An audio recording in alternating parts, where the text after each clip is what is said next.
Welcome back, folks. Nathalie Niddam, your host here. I'd like to open with a bit of a statement.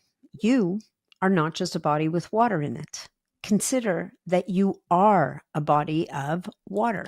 And what's happening in that internal ocean matters so much more than most of us realize. So I have two guests with me today. First one, Charlles Bohdy. He is the product developer and serial entrepreneur in advanced water purification technologies. He's developed a whole house biodynamic water filtration, no salt softening, and biofield imprinting structuring system, a unique alternative to conventional filters that restores water to its most vital and natural state. So really what we're talking about here, it's not just about cleaning the water. It's about, can we provide energized water that the body can use at a cellular level? This system is a next level biodynamic water system designed to remove modern toxins while also supporting biological coherence. We talk about what this means for human health and how this technology is also being used in agricultural settings where the results that it yields are undeniable. And we talk about exactly what that looks like in the episode. My second guest is Viktor Sagalovsky, who you might know as someone who listened to this podcast. Viktor has spent decades studying how water quality shapes cellular function and long-term health. We know him from Litewater, the company bringing deuterium-depleted water to the world.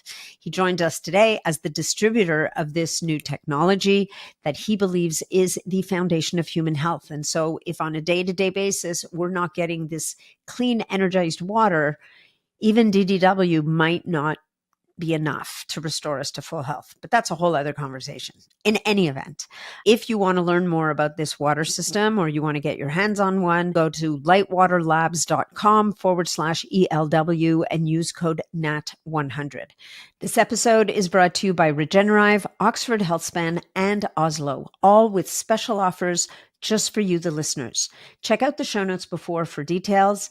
And enjoy the show. It is, I found everything I learned here particularly enlightening. Even if you never end up getting one of these whole home systems, I'm telling you guys, there's some valuable information here. Welcome to the show, gentlemen. Today, people, we have not one, but two guests. Our first guest is a repeat guest to the podcast, is Viktor Sagalovsky from Litewater Scientific. Viktor, would you like to just say hello to the audience so they can hear your voice? Hi, Nathalie. Hello to the audience. And on the other side of the mic, we have Charlles Bohdy. Charles, welcome to the podcast. You're a first-time guest on the podcast, and you're really at the center of this new water technology that we're going to be talking about today. Well, thank you. It's my pleasure. And both Viktor and Charles are hailing from sunny places as opposed to me. I'm really grateful to have you both here. And really, we're talking about a topic I think that we just doesn't get addressed nearly enough, right? People worry about the air. I mean, look, we worry about our food. We worry about all of the toxins in the air appropriately because there's so much going on. But one of the most foundational aspects of properly fueling our bodies, and I'm going to refer to fueling and define that means very many different things, but a lot of that has to do with water. And water is so foundational to the human experience, to human health, to human functioning. And Charles, I guess, I'm a little unclear on this. Charles, this is your technology, yes? And you and Viktor have collaborated in some way in terms of bringing it to market? Or Viktor, did you play a role also in the water system we're talking about today? My only role is to promote the technology. I really believe in the technology. It's a great solution for what everybody needs in their home. So outside of deuterium depleted water, but just for practical benefit, for water filtration, for everything you need to do. Yeah, this is fully Charles's technology, and I'm just a big supporter.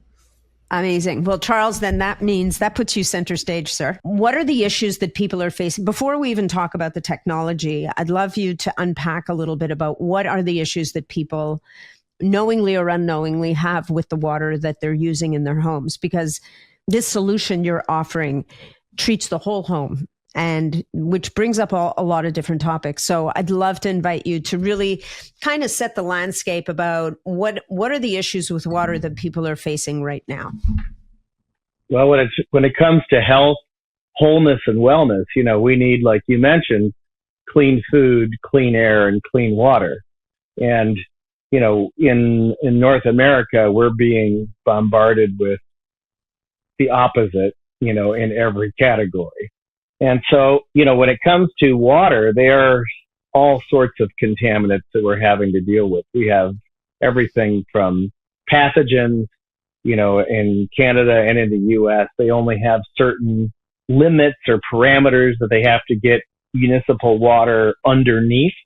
And that certainly doesn't mean pure, healthy, germ-free, chemical-free, contaminant-free water. It just means it's within a range. Yeah. And, then there are the sort of maybe more nefarious things that some of your listeners may be aware of with the geoengineering and the nanotechnology and the other, more sort of diabolical things that we're dealing with on a daily basis. So we've got biofilms, we've got pathogens, we've got, chlorine at levels that is 4 times the level that's safe to swim in municipal drinking water all across North America. In the United States, we have fluoride in our water that's being added in the majority of municipalities. I mean, with the recent EPA decision, there are certain municipalities that are slowly working on phasing the fluoride out. But then we've got, leftovers from World War II and postmodern industrial processing like, X and PFAS and some more of the forever chemicals. And that doesn't even, address, chloramines and trihalomethanes and disinfection byproducts. And then you have the deeper, darker hole of the informational component of water. So, in North America, our water goes down the toilet, down the sink, goes right back into a water treatment plant. They've got these scary looking toilet grabbing machines that grab, wet wipes and toilet paper out of the water. That it goes through a series of settling tanks where they douse it with massive amounts of chlorine, and then they let it settle out through a series of tanks. And then they pump it right back up into our towers again for us to drink all over again. And, Professor Bill Tiller of Stanford, he was the former dean of material sciences.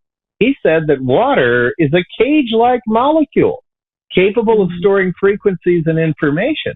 So it's akin to a liquid crystal with a memory bank. And even if you filter out and remove all of the toxic chemicals and bacteria and biofilms and nanotechnology that could be in the water, you still have the informational component or the memory of the water. And there are a wide variety of whole house water systems that are available for consumers to choose from. Everything from, salt systems for softening. You've got, RO systems to strip out everything. You've got, even distillation technology for little small batches. And then you've got, sort of just kind of big particle catching filters and carbon blocks or carbon, coconut husk or something like that to remove some of the stuff out of the water. But none of them are really addressing the memory.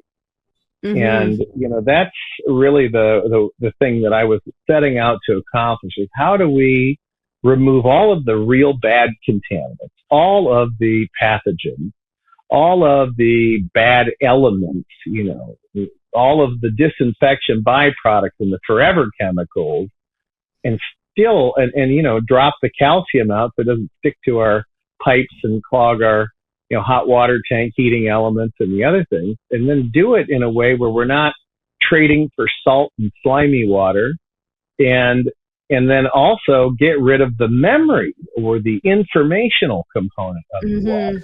And so I set out to design what I called a completely holistic approach to in-house water purification, softening, and structuring or programming, as it were, to reprogram the memory of the water with something that's healthy after we strip out the bad information that was left behind when we removed all the contaminants.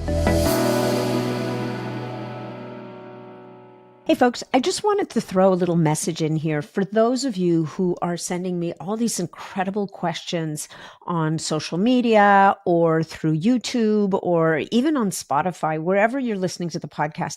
I wish I could get back to you, each one of you personally, but unfortunately I can't. And because I cannot, I created, about a couple of years ago now, I created a membership community where I get to hang out with people just like you.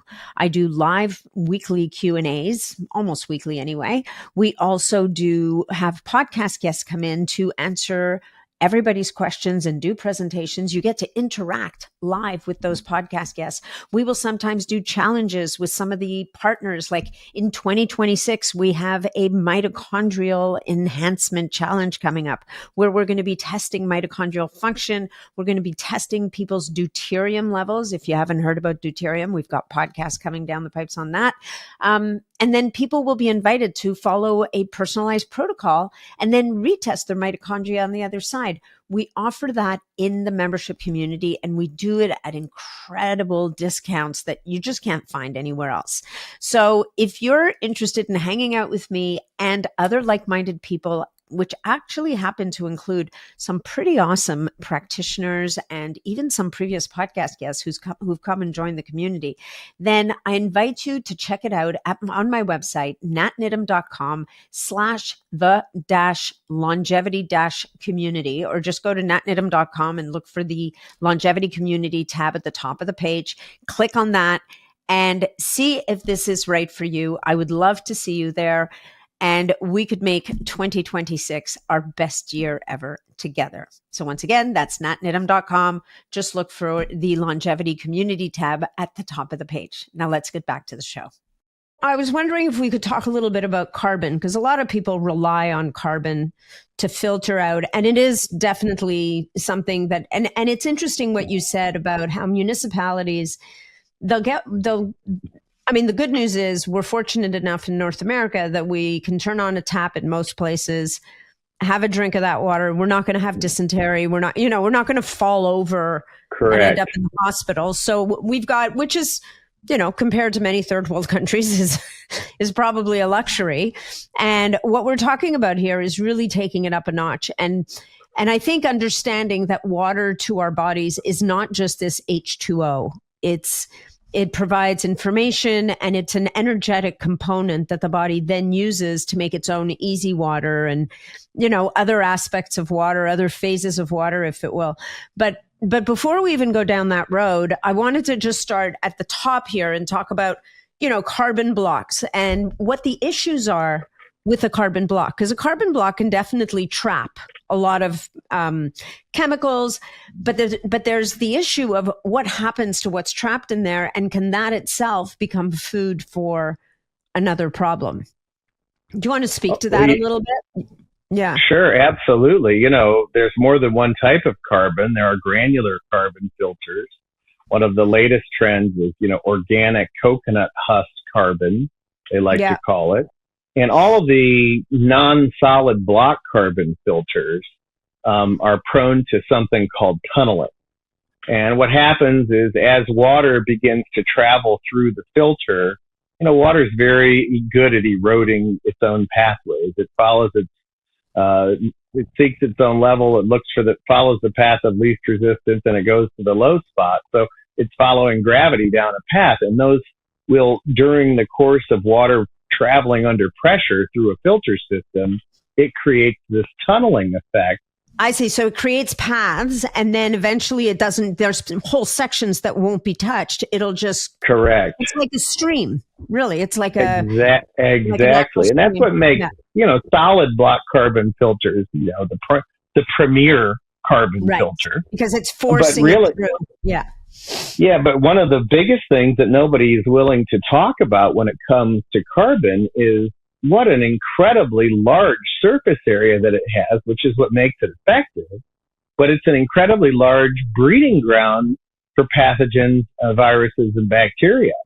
And so, that's the real issue is it becomes, if you're not dealing with the pathogens pre-carbon, or if you're not using a treated form of carbon filter that's impregnated with something like silver to prevent pathogen growth, then you end up developing, in many cases, a gigantic bionesting area with a massive amount of surface area in the carbon filter itself. And this has been tested over and over at laboratories. This isn't Charles's opinion. These are things that have been proven time and time again. Yeah. In the old days, 35 years ago, it was way more common to impregnate the carbon with silver or something to keep the growth down. But that makes sense. Yeah. It's cheaper to do it without. So the majority of the filters don't have this today. And it's interesting that, I'm looking at our notes here and we're talking about it, even when we pair it with UV or ozone, it's the dead organisms and biofilms that can actually, it's the physical material of the dead organisms and the biofilms, so little dead bodies, if you will, that basically can stay there and provide a medium for additional growth. And that, I guess, would be where it's only silver that can kind of mitigate that, or would you still have those issues with the silver? No, it's not only silver. Silver is just one of the more effective ones that work. Okay. It's really hard for a virus or a bacteria to get a resistance to. There are certain types of poisons and things that they'll develop a resistance to over time. Silver kills with oxygen, and it's really hard for them to develop a resistance to silver. Interesting. Yeah. But you're right. What you said, I like to call them the dead carcasses. Is it something people can relate to? It's the carcass of the bacteria. It becomes the building block, as you said, of biofilm. And, so that's one of the huge issues. If you're, even with UV, you're letting all of that dead biofilm material go right on into the system where it can continue to build up in layers and layers. And that's how biofilms develop and become so hard for people to deal with. Mm-hmm. And, it's one of the least, really, it's for average people that aren't in the science or biology fields, or aren't in the medical fields, they really don't think much about the fact that, we've killed all the bacteria, so it's safe now, but they don't realize, the fact that it becomes a food. Years ago when I was working with biocides, one of the things is that you'd see on a biocide bottle, it would say it was biodegradable. And all that really meant is that when the killing power was gone, it became food for the microorganism. And that's again due to this effect that you're describing. So biodegradable isn't always the greatest thing when it comes to like a biocide for killing a germ, for example. Yeah, that's wild. In your system, like you worked with a Princeton affiliated tech prof to develop a very different base layer. Like you've gone beyond the carbon. You've developed a nano-ceramic 9-layer biodynamic filtration system. Like that's a bit mind-bending, right? So do you want to help us understand kind of how this is different? You're going beyond conventional porosity here. Like you're using multiple layers, you're using electrical charges. And you're targeting different classes of contaminants. And what I will say is, now having had this system in my house for a while, the one thing that I worry about when I'm bringing a whole home system into my house is I see that there's many different stages of stuff going on downstairs. And I'm like, oh my God, how is the water going to make it up 3 floors to my shower and come out the shower head so that I don't have to run around my bathtub trying to get wet? These are the crazy questions I ask myself, right? And the cool thing is that hopefully you're going to walk us through this technology that you've developed takes that right out of play. There's been no impact to the water pressure in my house. I'm very happy to report. Maybe you can take us through a little bit about this technology that really goes out. It solves a lot of the problems that we described a few minutes ago. Yeah, well, I don't take the claim for the filters themselves. They were designed with a good friend of mine and a Princeton professor. And what they were looking at was in-house surgical theaters. So this was developed over the course of 25 years. So they were looking at irrigation water that's being used in oral and plastic surgery in-house, which is very strictly tested. And so that's where the idea of the non-porosity based filtration came from, and the nano-ceramic and the electrical charge factor to use to selectively remove contaminants. So the first phase is a pretty novel, very high flow pre-filter. And our pre-filter slowly over the course of a year releases tiny amounts of atomic iodine. And what that does is that keeps killing germs in both the pre-filter and in even the carbon block. But it doesn't, again, rely on porosity. This is the novelty of it. It's not reducing your water flow by using like a big sieve or a net to catch and filter out big particles, which is how almost all filters are rated in the traditional filter world. And the second phase is the multilayer biodynamic filter.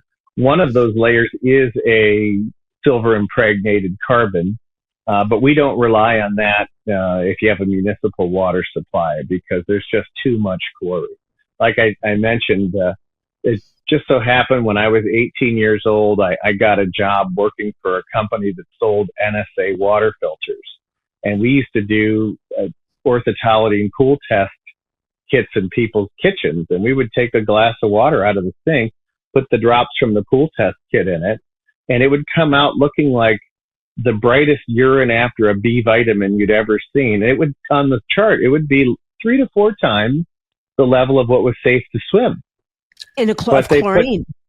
Of chlorine, and they put masking agents in it so you can't smell it. And so you're getting that with every sip or every flush or And can I just say that chlorine has a lot of different issues for human health, but one of them is that it displaces iodine on your thyroid hormones. And so we have an epidemic of people whose thyroids don't work properly.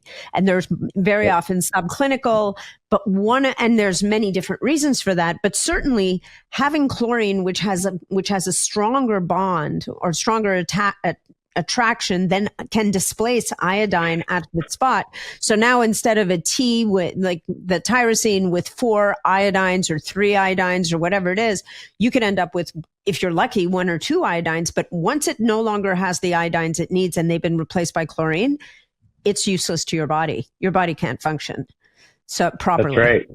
So sorry, I just wanted to jump in there just to bring home to people quite apart from the fact that chlorine is wildly irritating and no good for you to begin with, it's also a material issue for thyroid function. So I dropped in there, but go ahead. And your gut, and your gut too. Yeah. I mean, everything really, but yeah. 110%. And it's really often overlooked in discussions of chlorine when you're reading about the harm that chlorine causes.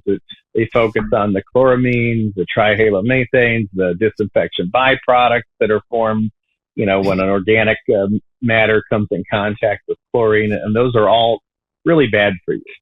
But it was really driven home for me 11 years ago. I moved to Florida from the great state of Ohio. And we didn't have a really long enough season to have an in-ground swimming pool in Ohio, but my first home in Florida, I inherited one. And I had a 6-month-old baby, and they were all girls, and a 4 and a 5-year-old. And my 4 and 5-year-olds turned into fish within 6 weeks of moving into this new house with the attached, pool and everything. And I watched their beautiful, golden and then brown hair that was shiny and lustrous turn into straw over 6 weeks. And then I saw their skin start to get chalky. So that's when I really began to dig in and do the research. I mean, I knew intellectually chlorine was bad for you, but I hadn't really done a ton of reading and research on it. And that's when I found out just literally how toxic it was. And that's how I ended up developing my first chemical-free swimming pool system because of it. So this chlorine journey for me goes all the way back to my swimming pool, my first swimming pool, and coming up with a way to swim in clean chlorine-free water. The drinking water system came down the road with the development of my nanotechnology for health and healing, the NPBOT therapy that we developed. Because when we're filling a tub in a treatment clinic for someone to get healed of a complex illness, the water has to be pristine because we're doing electrolysis in our in our processing. And electrolyzing chlorine and iron and some of these heavier elements is not a good thing. Right. So the system was born of that. And then I just, I've already developed systems for air and other things. And I realized, water is something I really hadn't addressed for homeowners. And I knew lots about water. I've built and tested over 25 years, many different types of structuring devices that primarily they're only used in industry for agriculture. Because if you can increase the yield of a row crop or fruit and vegetable by 20 to 50% or even more in some cases, it has a real world value. So the agricultural industry is one of the first industries to embrace what modern science would call woo-woo up until Gerald Pollack came out and published his findings on easy water, which you referenced. So, all the way back in the 70s, Gilbert Ling did all of his seminal research on intracellular fluids and how the water inside our cells is quite different than, the water that we drink and the water that we imbibe and swim in and all of these other applications.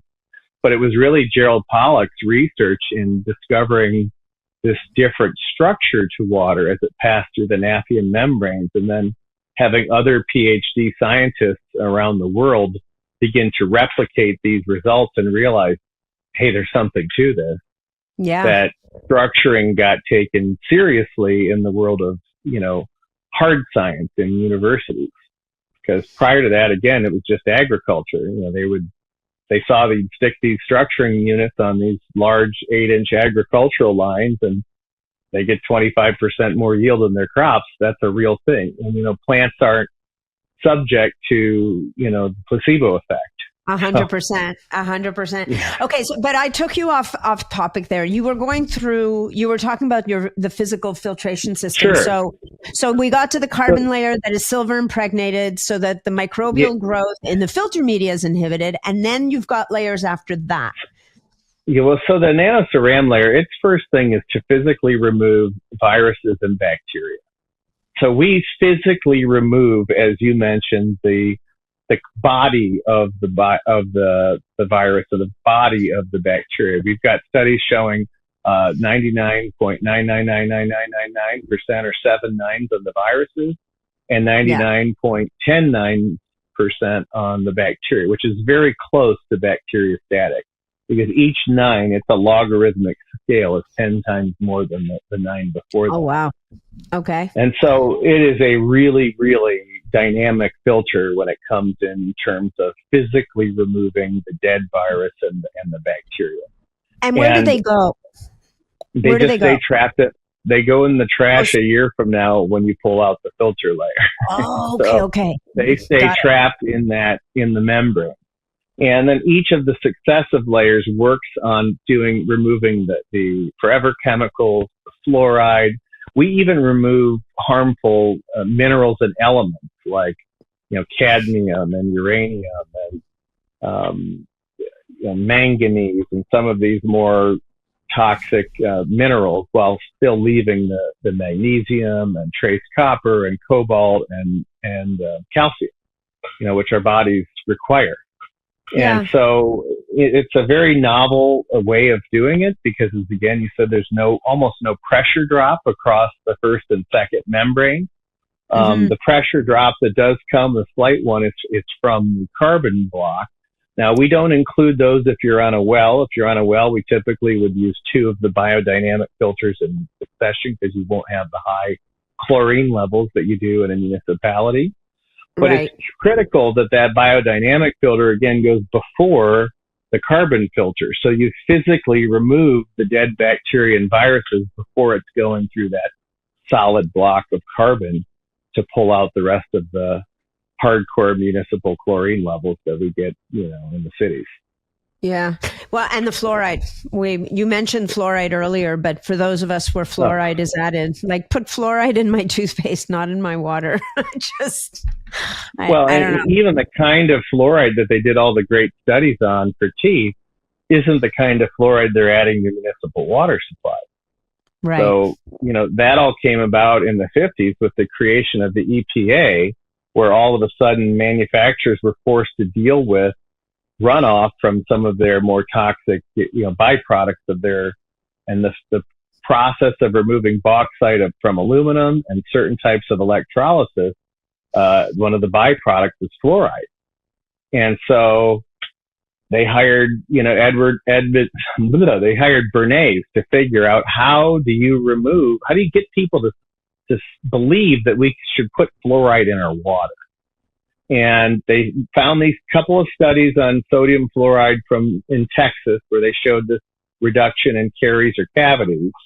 And Bernays' one of his go-to things was to create an institute with a fancy sounding name to promote the thing that you wanted to change. And so the American Dental Association didn't start out as 4 out of 5 dentists recommend. It was a pimply-faced dentist that just graduated dental school in Brooklyn that was hired by Bernays to figure out, now, if you don't know who he is, he's the father of propaganda, to promote the fluoridation of drinking water. And it was really a scheme by these chemical companies to avoid hefty EPA fines and prevent them from having to deal with the toxic waste. Because, even if you accept that the fluoride that they put in the drinking water is good for cavities, even though it's not the right type of fluoride, if we accept that as a given that, okay, that's what it's for, it's still 97 to 98% of the water that comes through your water main isn't drunk by anybody in the house. It goes in your toilets. It goes in your kitchen sink. It goes down your bathtub drain. It goes down your shower drain. And every time it goes down that drain, what do you have? Free toxic waste removal that the chemical companies don't have to pay for. Oh boy. And so that's the real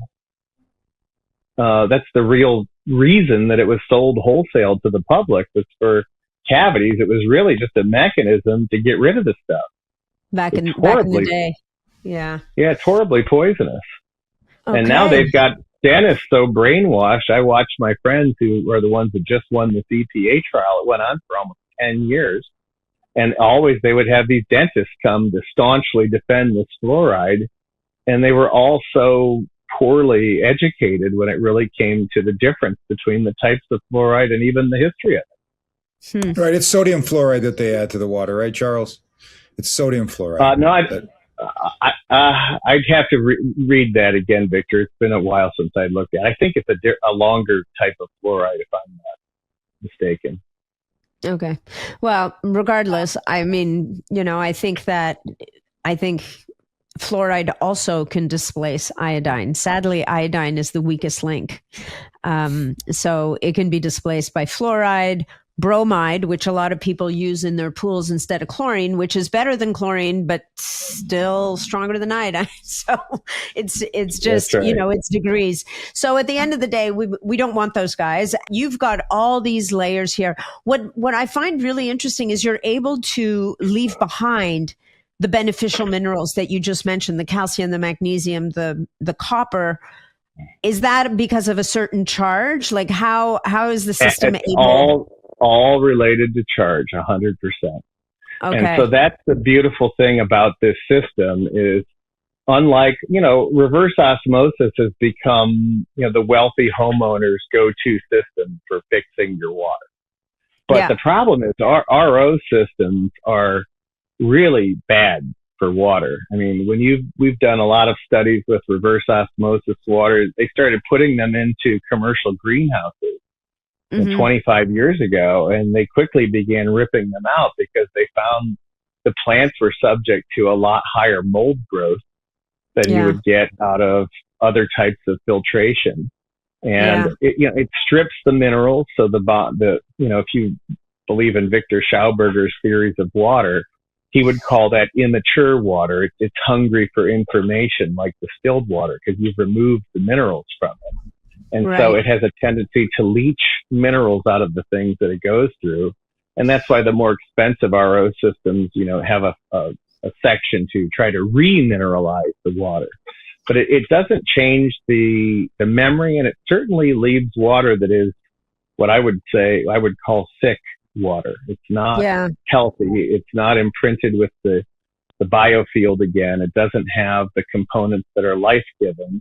And that's why they ended up ripping these systems out of these big greenhouses as they were attempting to put them in, because it didn't do the things they were hoping it would do.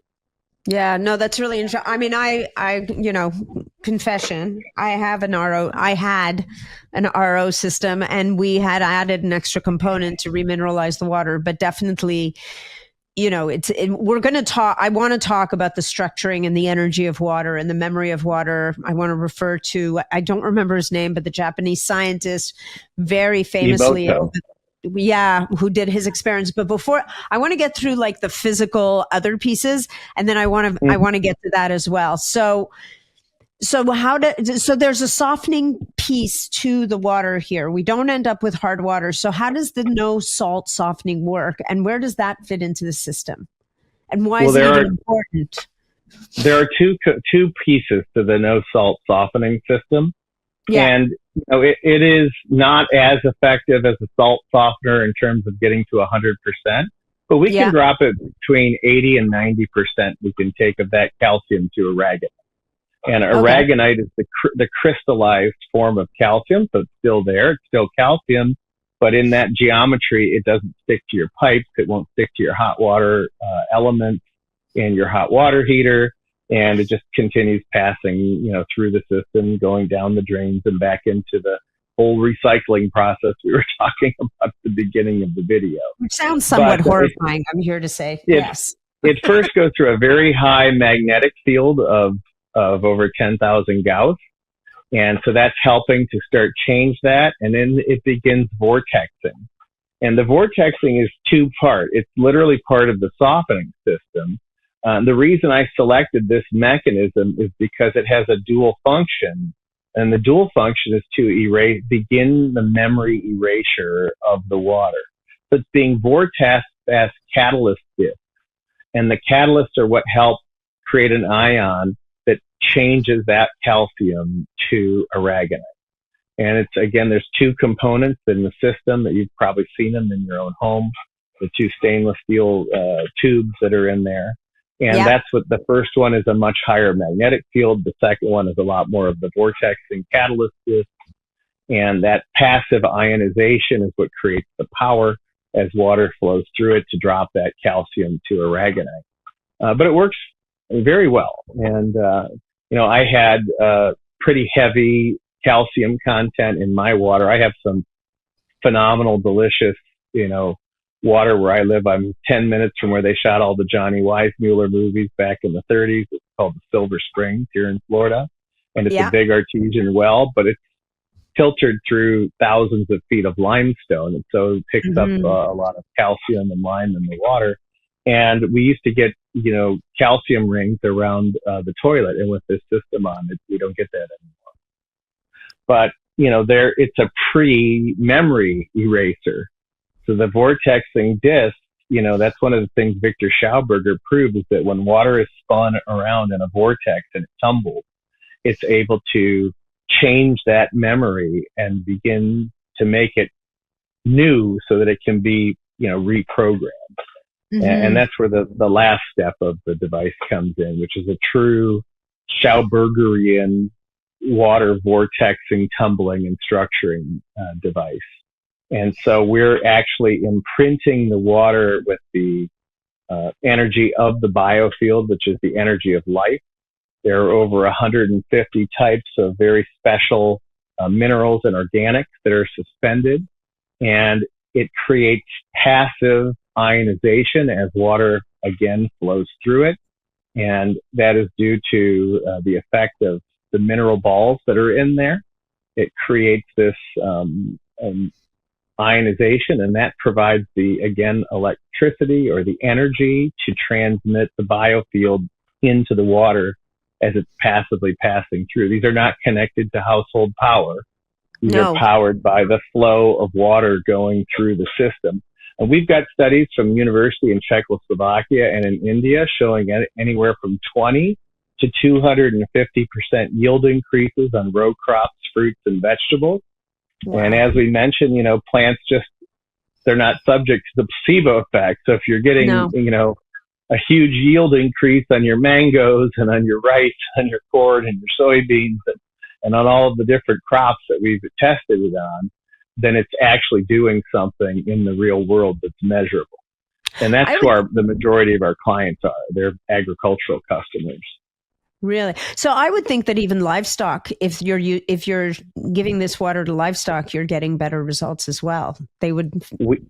We have studies on chickens, on turkeys, on dairy cattle. I have a system that's more complicated than that, where it's called MakeCowsGiveMoreMilk.com, where we're actually bringing nanotized hydrogen and oxygen to the dairy cattle. But the very last step that we do is we run it through a much larger structuring unit, about 3.5 feet long, this big in diameter, 4-inch diameter, and it is imprinting the biofilm back into the water that the cattle drink. And the result is the cows produce 20% more milk. Wow. And they're much healthier. Their hooves are shiny and their hair is, shinier, and they have less retained placentas, and their vet bills drop by half. There's all sorts of ancillary benefits, but the farmers are paying us because we increase in milk. 100%. Well, and I think what I'd like to point out is this is mimicking nature.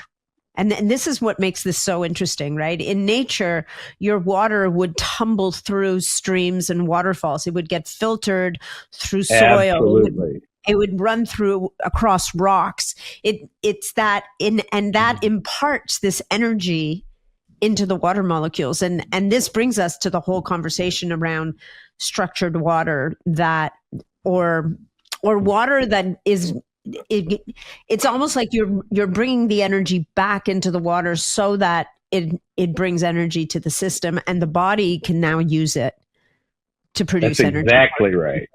And if you study the works of Viktor Schauberger, who was an Austrian naturalist, he spent 20 years in the Black Forest studying nature.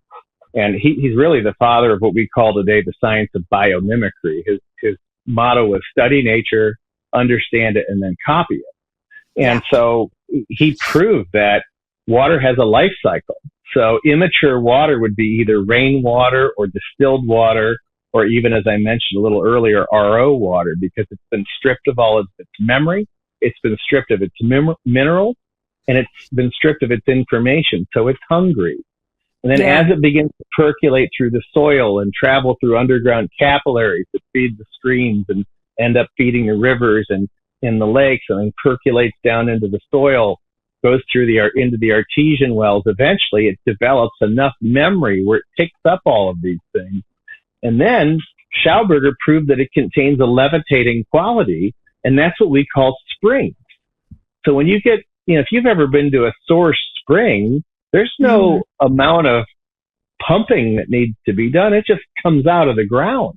It's bubbling. I've been to an ideal spring in the mountains in Italy at the top in Lissa, where we were bottling water using some of my other technology. And the water comes out, it just comes out of the ground continuously, hundreds of thousands of gallons a day. And it's just perfect water that's been through the whole cycle and then comes out again. One of Schauberger's patents was a way to take immature water and turn it into this ideal water with a very special type of well system. But essentially that's what we're mimicking with the structuring device without having to go out into our backyards and dig a big well and jacket it with all of the different materials that Schauberger proved would work to artificially accelerate that. Well, I can tell you that I can dig as much as I want in my backyard. I'm not hitting a well. I'm in a city. Yeah. I'd have to dig myself to another country to pretty much get anywhere. And even then, I think I'd hit molten rock before I hit water. You'd hit a municipal water pipe. Exactly. I would hit a municipal water pipe and all my neighbors would be mad at me. And then the only energy would be bad energy. So There you go. I don't think I have too many options. So I think now, if we have customers that are on wells, we do ask that they send us a water report, and then we'll customize a filter system specifically to their water, because there can be challenges in different types of wells in different parts of the area. They may have very high radon content or radium content or uranium or super high levels of calcium. It is possible to have such high levels of calcium that we would have to add a secondary, a resin-based, non-salt calcium remover. If you're mostly of these places like Southwest Arizona, some parts of Western Texas, but we may just need to upsize the filter housing from 2.5 to 4 inch. On municipal, it's a standard system. But with a well, you just send us a water report and we'll make sure that you get exactly what you need. The filter change cycle that you need. For a municipal system, it's, one change a year. Yeah. Well, we have a lake house, and the lake that we're on, actually the water, it is the name of the lake is Kashi, which means healing waters. It's extremely high, but it's extremely high in iron, which may be healing in some ways, but you don't want to be drinking that stuff. That's right. And the water is literally red.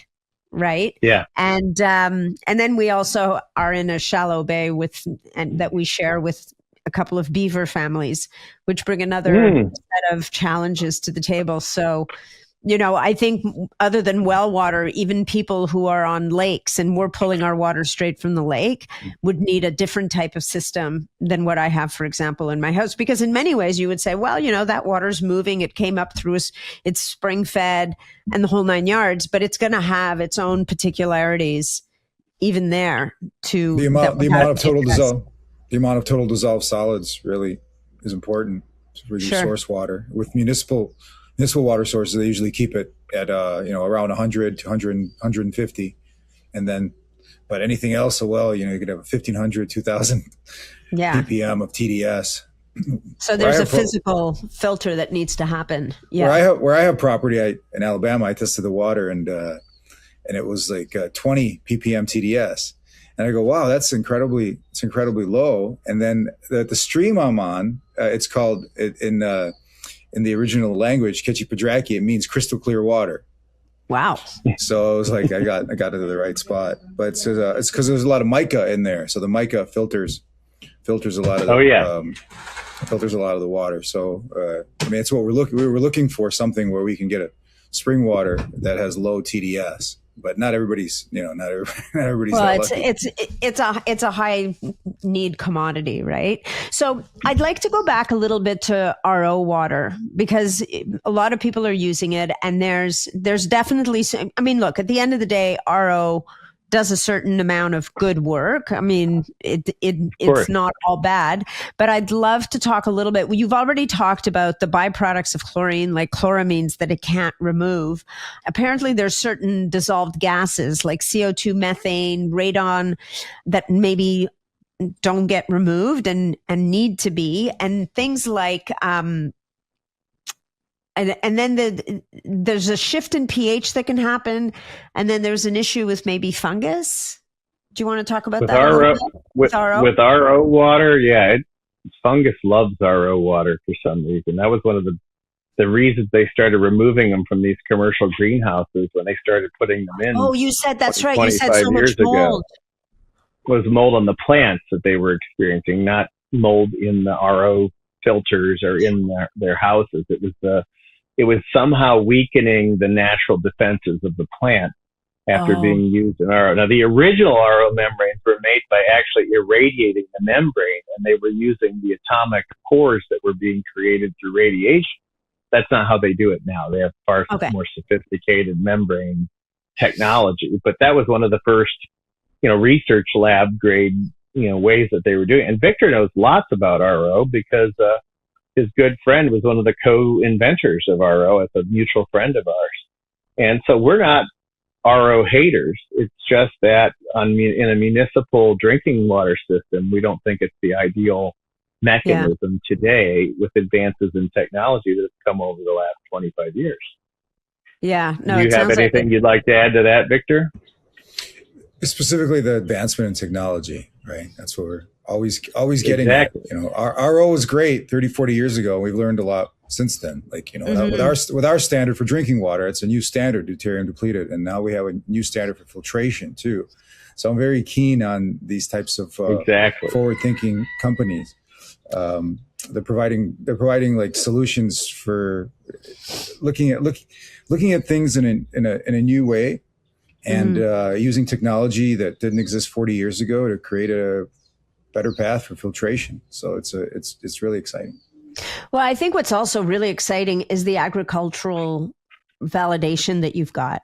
I think that, we can always test our water, and I want to get back to the memory of water and the energy. I want to talk about that. But before we go there, the experiments, the experiments and the validation that you've acquired through the agricultural model, I think speaks volumes, because as you said a couple of times, there's no placebo effect when it comes to plants and animals. Like either they grow more or they don't grow more. And not to mention the fact that we're talking about the agricultural industry, you're talking about an industry that they will only spend money on something if it increases their yield, period. Oh, you are 100% right. Like they don't care if it's, they care if it's good, sort of, but not really, as we can see from fertilizers and whatnot. But for any industrial setting in the agriculture to spend money on a system, it's going to be for one reason and one reason only. Oh, yeah, you were correct. And that's one of the things that there are things like, depending on the crop, if it's strawberries, with structured water, you see an increase in the Brix rating that goes dramatically up. And that's directly related to how much they get for the strawberries. That's the sugar content of the strawberry. It increases. And that's seen with structured water in many different fruits that you grow with structured water. But, when it comes to RO, there's another detriment to RO. Not that it doesn't work well, but it doesn't filter all of the water. So a percentage of the water that goes through the RO filter takes the contaminants that were removed from the treated side. This is why when you have reverse osmosis on, at an ocean, desalination plant, you have the treated water and then you have brine, and the brine has double the salt concentration as the untreated water because that's where the salt went. And it's the same thing with the contaminant side on an RO system. You're treating twice as much water as you get filtered because the contaminants go on the waste side, and they're going down the drain. So you're not filtering 100% of the water that flows through the RO. Part of it is the water that has the contaminants that have been removed. And again, it's not picking on RO. There's tons of, places that depend on it every single day for their people to have salt-free water. If they're, places like the Maldives and certain islands where they absolutely depend on reverse osmosis to have water to live.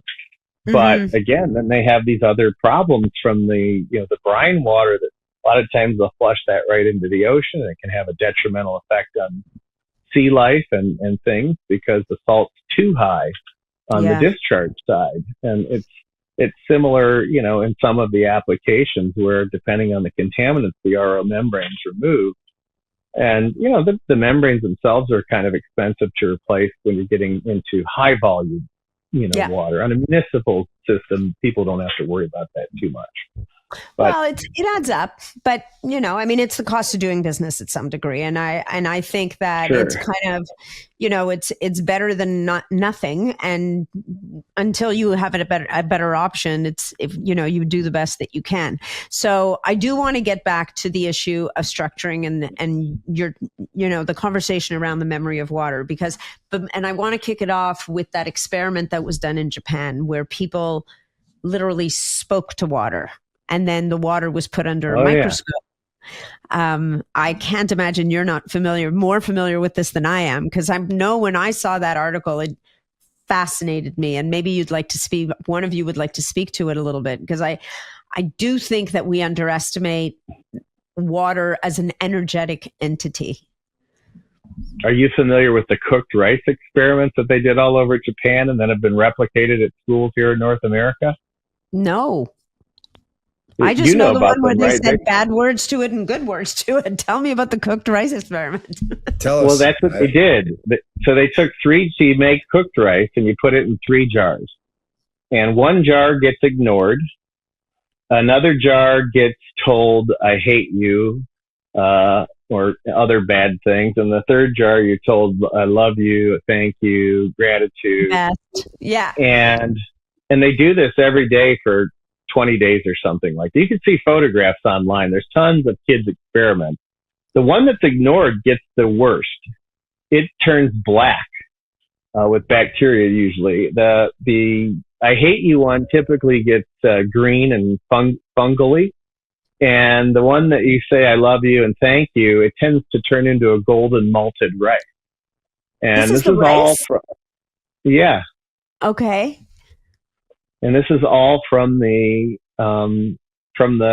function of the memory in the water that's in the rice.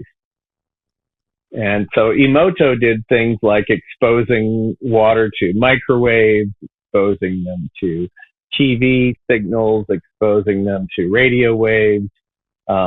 He did, different words where he would write on a label, a word, I hate you, I love you, gratitude, praying. They had a lot of experiments that he did with Buddhist monks and Christian priests and praying over the water. And then he would photograph the water as it formed a crystal. Yeah. And the ones with the, harmful words, like you would say, they would form an amorphous blob and not a beautiful crystalline structure. There are people that criticized his methodology. So a German guy, and his book behind me on the shelf, named Bernd Kropf, decided to make it rigidly scientific with controls and proper regimen. He's a PhD physicist. And he used dried water droplets. They did the exact same things and found absolutely it could be replicable with the same information, the same words, the crystals that would form on the dried water droplets. And he ended up writing a book called World in a Drop. And so it's amazing that water is this cage-like molecule capable of storing frequencies and information. And Tiller, who I mentioned, Professor Bill Tiller of Stanford, he was the world's foremost authority on crystals, matrices, and interfaces. And he was the dean of material science at Stanford. And, he's the one where I first learned the information that water was a cage-like molecule and that it was basically a liquid memory crystal. Yeah. And so what does this mean to human health? Like, what does it mean to someone's body to drink water that is either organized in a beautiful crystal versus water that is a blob, that is disorganized, let's say? It no longer is organized in that crystalline structure. Well, Viktor would have a very nice way of describing that, because I told Viktor we're 80% water, and he quickly corrected me. So you remember that conversation, Viktor? I do. 98.9% by molecular weight. So just about every molecule in our body is attached to H2O, which is quite profound. I was just asking, what does it mean to our body, right, to have water that has been organized in a crystal versus water that's kind of blobby?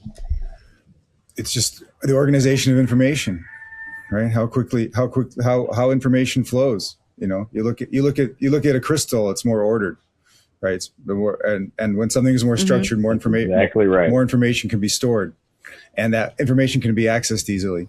And there's no loss in the information, so it's not muddy. But I just wanted to. It's kind of like the difference between pencil lead and graphene. They're both carbon, but the structure of the graphene makes one a room temperature superconductor.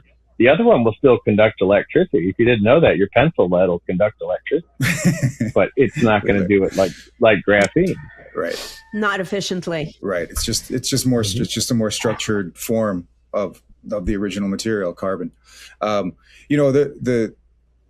1988, there was a Time magazine article about Jacques Benveniste and his ability and everything we were talking about, and the memory of water and storing information in it, and then accessing that information. Even the original source of that information is no longer in water. That was 1988. Okay, that was in Time magazine, and then after that, it was kind of all this stuff was kind of poo-pooed, because our Western medical, our science has evolved to the point where we're at a real impasse, where we've come to the point where we realize that the thoughts and the energy and the intention of the experimenter affects the experiment.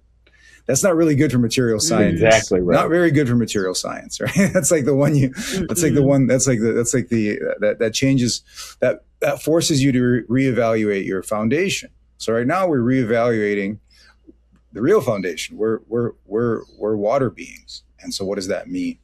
And so as we understand more and more of this, we understand what our needs are. And when we understand what our, the necessity of invention, the necessity is a mother of invention. So here, Charles has come up with something that he was looking for a solution, found people that were developing in an area that was really critical, right? Which is dental irrigation, medical procedures, because they needed a whole new standard, right? Right. And the same thing was done for air security a long time ago. There was air filtration, but then clean rooms came in and said, hey, we need another standard because this is not good enough, right? Mm-hmm. That's right. So this is what Charles did here. He took something that was developed for a specific higher standard and say, look, can I figure out a way for everybody to have this? And that's what exists here. It's kind of like HEPA filtration, and the average person thinks that HEPA filtered air is the best air you can get. And Viktor and I both know that, viruses and bacteria and some mold spores can go sailing right through a HEPA filter. Certainly the, MVOCs and the mycotoxins can go through them.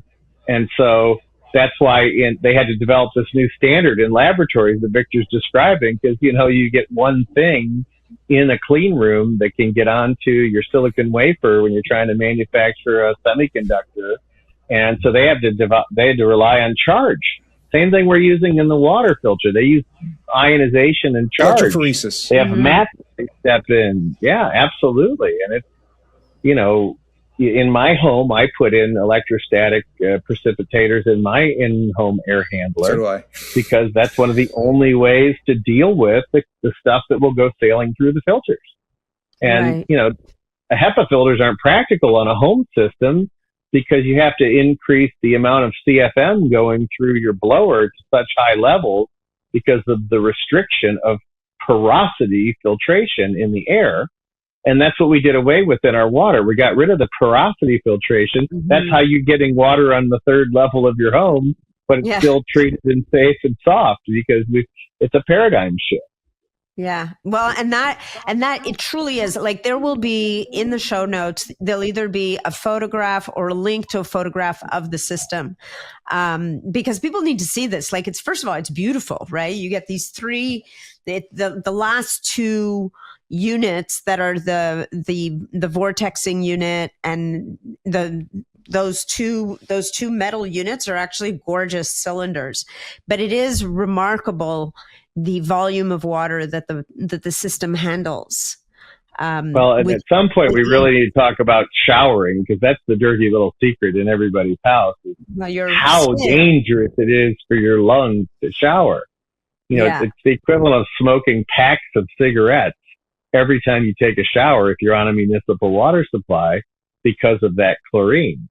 Mm-hmm. And how much better the skin is at absorbing things than even the gut lining. You get more chlorine when you shower through your skin than you get out of drinking chlorinated tap water. And those studies have been done. And so it's really, really important that you get rid of the chlorine from your showers. And those little tiny shower head units don't quite cut it. They don't cut it. They don't cut it for long. There's been a lot of study on that, Yeah. Well, it's interesting now that you mention it, my skin is a lot less dry. And I'm saying that in the middle of winter. Yes. All right. I hadn't noticed that, but my skin is a lot less dry since my system got installed. Like, very often, if I take a shower before bed or something, I find like I have to put a lot of moisturizer on, and I don't think I'm not actually having that reaction. So that's pretty cool. I hadn't even noticed that. That the water's less drying. A spring water shower at home, right? And you're up north. You're up north, correct? You're where it's 20% humidity with your furnace on, right? Yeah. No, I'm in Toronto, so it's it's winter. This is Viktor's got in the place of the highest rainfall on Earth right now, and where I live, there's quite a bit too. But Toronto in the winter, that's 20% humidity, so it would be drying. It's not an ideal climate. I'll leave it at that. There was a note in the note about contaminants, the overlooked water contaminants that can contribute to hypoxia and inflammation. And it was something about nitrates and why they matter. Does either of you want to tackle that one? Because that's a new concept to me, and I wasn't sure exactly where I should mention it, but it sounds like it's something we all should be aware of. If Viktor wants to speak to that, nitrates are bad all the way around. So there's quite a few. That's a disinfection byproduct of chlorine. If you have nitrates in your water, it's not filtered well enough, not even close. It's not okay. And so the RO basically does that. I mean, is that another issue with reverse osmosis, or is that just a general issue with I'd say that's the more the traditional filters that are being sold on Home Depot, Lowe's, and the big box stores. Like that little thing you put on the end of your tap. I've never really understood those things, how they're supposed to really do much. I mean, again, probably better than nothing. Most of them are just a little bit of charcoal or carbon, that's mostly what they are. They don't do much, and in fact, and then you get the jugs. And those jugs, after a few uses, you smell that filter, and you'll smell the bacteria. So that's not that's a temporary solution. And then again, it's the massive surface area of the carbon. It's what we were talking about earlier. And I think also, I mean, the one of the big issues, even people who have water dispensers in their fridge, like we got a new fridge when we got this house, and I refused to get a water dispenser in my fridge because the biggest problem is you forget to change the filter in those things. So the only thing worse that water that's not filtered is water that's coming through old filters that haven't been changed in time. It's 100%. And since I started putting these systems on my house, we drink out of our refrigerator water all the time. Well, we love our ice because it's all getting pre-filtered before it goes through the little carbon blocks in the refrigerator. Yeah. So, that's the beauty of it. It's every tap, every, toilet, every shower head, it's all treated. So you don't have to worry about any of that stuff. It's really freeing. It used to be that if I was on the third floor getting ready for bed and I forgot to bring up my water, I'd go 3 floors down to go to the kitchen to get to my little sink. And I now have to remind myself, you don't have to do that. You can just use the water out of the tap. It is a bit of a luxury, you guys. I'm not going to lie. It feels very luxurious not to have to worry about any of the water in your house anymore. It's the hardest thing I had to deal with my wife is we had a little undersink unit always on every house I've ever had. And she only wants to take the water out of that. And I keep telling her, you can take it out of every tap. It's all treated. Yeah, it's a mind shift. It is. Yes. It's a total mind shift. Okay, so let's talk a little bit about, as we close up, if somebody's interested in a system like this, and this is a whole home system. And I will tell you guys, like getting it installed, you do need, for me, I needed a plumber. I'm not handy that way. I know, Charles, you were saying that some people do it themselves. But what's needed to set up a system once we purchase it? And what does annual maintenance actually involve? Like, what do people need to know about this? Well, annual maintenance is really simple. You just order the filters and replace the 3 filters, and that takes about 5 minutes, and a kindergartner could do it.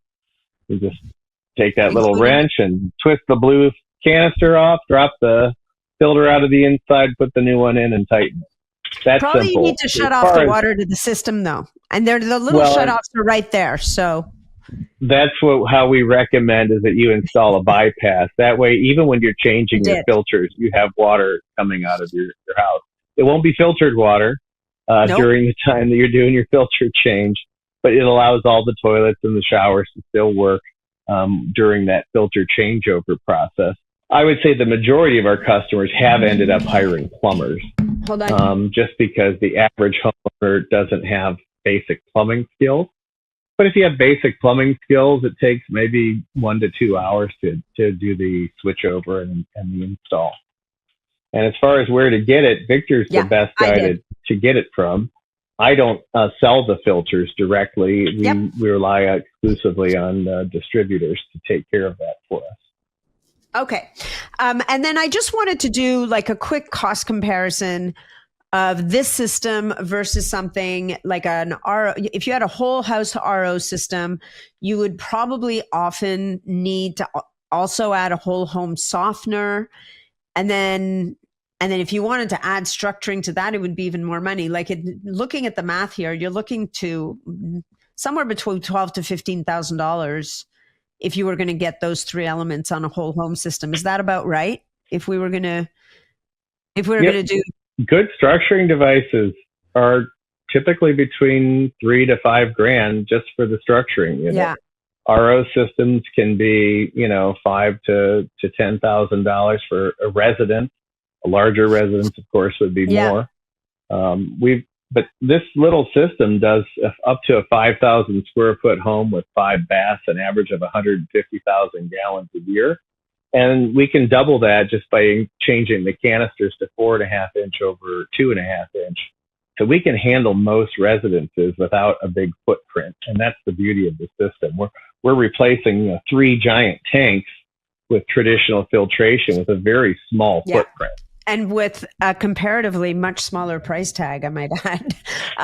So the system comes in around $6,300, and it gives you all those elements, guys. It's going to clean everything out.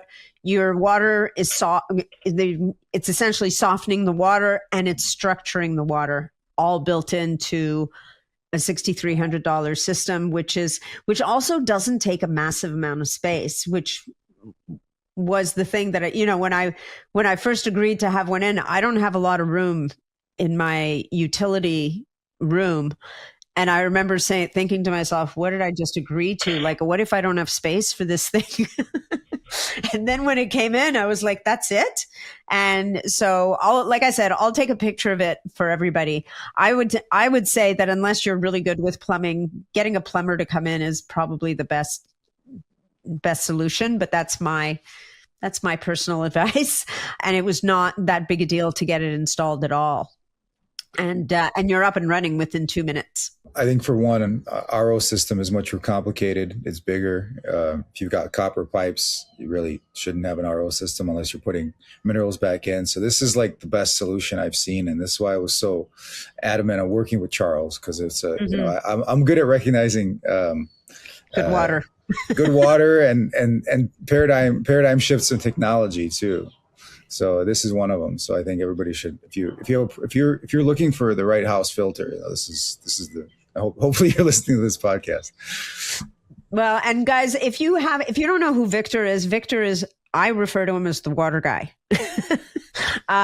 because Viktor has been on the podcast before. He normally is talking about deuterium depleted water, which definitely has its place. It's a whole different science. It's a different area, but you've got to be starting with clean water at the get-go for your everyday before you even go to that level. And I think this is what this system is all about. As you get more aware of water and its importance, the importance of its purity, then this becomes a priority, right? Yeah. And the paradigm shift is critical. Like, this isn't just another system. This is taking an industry and changing it. This is changing the way that we address the water in our homes. And I know, Charlles, you've got lots of other tricks up your sleeve. Jeanette was telling me something about a tub where you're infusing the water with hydrogen and oxygen for therapeutic use. Like, that sounds, again, kind of next level all over again. We call it NPBOT. I like to refer to it as beyond hyperbaric. So, in a hyperbaric chamber, you're limited to 2 modalities, which is namely oxygen and pressure. They have really good results, but it takes a whole lot of time, many, many, many, many visits to the hyperbaric chamber to effect a change. And that's because it's a very limited modality where you cannot deliver hydrogen in a hyperbaric chamber. You'd have a bomb. You cannot deliver oxygen or as ozone in a hyperbaric chamber. It would oxidize the lung tissue. You cannot deliver carbon dioxide. It would suffocate you. You can't deliver one of the major gasotransmitters in our body, nitric oxide, again, also deadly in the air to breathe.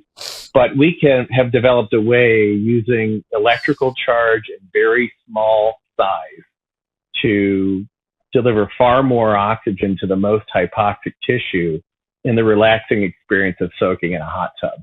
And so, 20% of the people can't even get in a hyperbaric chamber because they're claustrophobic.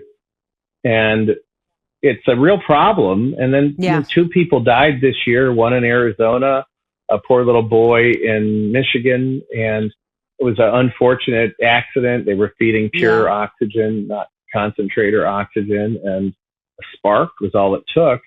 But we can literally deliver more oxygen in a much more rapid fashion. And the key to delivering oxygen, believe it or not, is hydrogen. So when you're soaking in a hot tub that's got billions of bubbles in a milliliter of hydrogen, and it's smaller than a coronavirus, it's able to go right through the aquaporins in the skin. It causes a massive anti-inflammatory effect at the tissue level.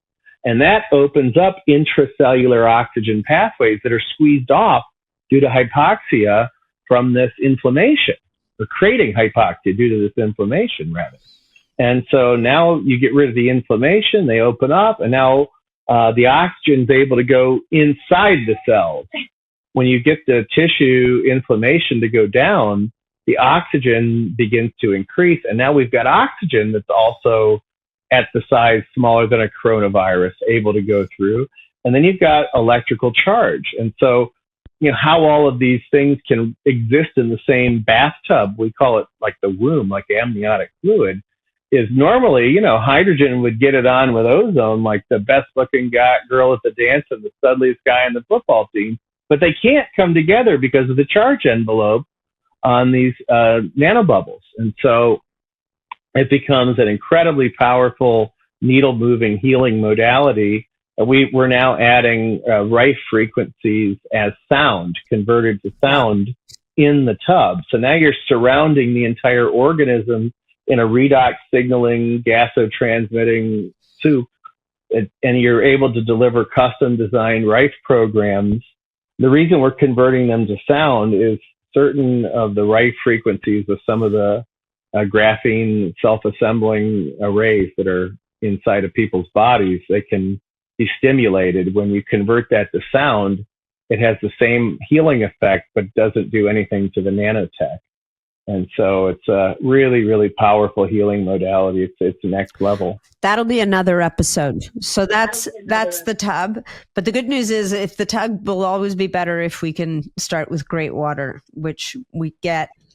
Well, and Viktor, he knows all about the chlorine-free swimming pools that we do too. We do true nanobubble swimming pools and a variety of other things. That's a whole different experience when you can open your eyes under the water and you come out and your hair and your skin are softer than when you went in, like you went to some fancy, conditioning treatment at a spa, and you really just went swimming in your backyard. I told you I inherited this pool. So all of our neighbors have these gorgeous pools, and none of them ever use them. And I think it's subconsciously because they know about the chlorine. Probably. Well, or it just doesn't make you feel good. All right. Well, let's close off on the home treatment system, and then maybe what we'll do is we'll have to do another whole other episode on the tubs and the pool systems and whatnot. So where people can find this system, if you're interested, guys, is you can go to litewaterlabs.com/ELW. And you can use code NAT100, which will save you $100 off. And gentlemen, how do people learn more about you, follow you? Charles, where do people find you if they need to reach out? Or do you stay under the radar? Well, we have a nice website. You can't buy the systems there. It's called Energized Living Water. There's a nice little movie I put together that really teaches people sort of the dark underbelly of the water world. Things you never wanted to know, you didn't want to know about how your water is made in your municipality. But Viktor is, I would say Viktor and his team are the best people to reach out to. I don't sell these directly again. And I believe down the road, Viktor's going to handle the swimming pool systems too. So that would be another place to reach out. That website's nanobubblepool.com, but I would go through Viktor because I don't sell the pool systems on the website. So Litewater Labs is where everybody needs to go, right, Viktor? Right. So Litewater Labs is kind of a side evolution of Litewater, because Litewater is primarily devoted to deuterium depleted water, and Litewater Labs is everything else that supports this. Beautiful. So in this case, we're talking about recreating a spring, like the best water in nature at home. Beautiful. Right. And so let's start with the shower, let's start with the tap, and then move on to the bath, and then add some of these other things like the nanoplasmoids. You were just really quickly, you mentioned dissolved gases in water. And these are really important. And this should be a topic for future conversation, just as you mentioned, the negative gases like radon, for example. There's a lot of studies and books written on why some healing hot springs are actually healing. And that has to do with dissolved gases that are in there. So I won't get into the details, but there's a lot to unpack there. Cambridge University did. I'll leave you guys with this. If anyone wants to really dig in, they proved that our bodies are nanobubble generators. So the study is called the nano architecture of the cell. And they proved that when we inspire, when we breathe in at the alveoli, we're generating N2 and O2 nanobubbles. And then when we expire, we're generating these CO2 nanobubbles through our interstitial foam. So our bodies are used to these gases, and they depend on them. They're used for signaling and all sorts of things. And when you're deprived of, when you've got, non-oxygenated waters and these other things like Viktor's mentioned, they can be very detrimental to health. Yeah. Well, the dead water. The proper dissolved gases are very important. So what we're doing here is just we're creating solutions for how to have the best of nature in your own home. No matter where you live. And you just meant no matter where. I love it. So once again, that's Litewater Labs. Light is Lite, waterlabs.com/ELW. Your code's NAT100. And Viktor Sagalovsky and Charlles Bohdy, thank you both so much for your time today. And let's hope that one home at a time, we can just bring nature back into people's houses through the water. Thank you, Nathalie. Viktor. I'm slightly jealous of that water on Kauai where you are right now. What a gorgeous backdrop. It's pretty good here. Well, I'm jealous of both of you. It's a pleasure. So. It's a true pleasure. All right, guys. All the best. Thank you so much.